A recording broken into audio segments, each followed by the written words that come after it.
It is the one-party state of Africa as a whole, as professed by Marcus Garvey.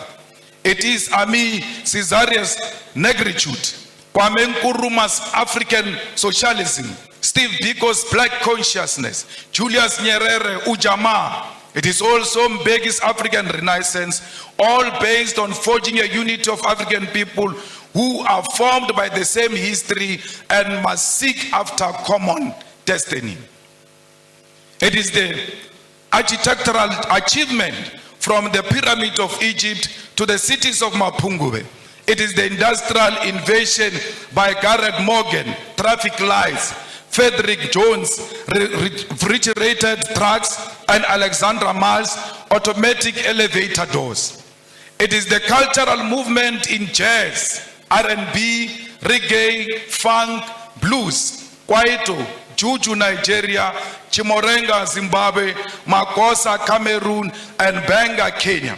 It is the novel Things Fall Apart, The Devil on the Cross, Maru, The Trails of Brother Jeru, Songs of Solomon, and Notes of Native Son.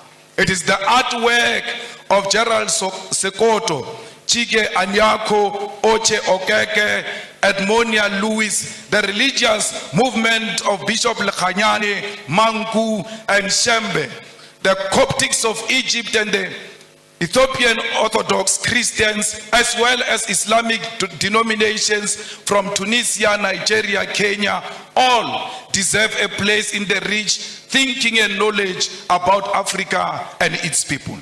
It is true that Pan-African call has also been prophetic, carrying important cautions that those who conducted the project for the rebirth of the African continent in the post-colonial context have not heeded to.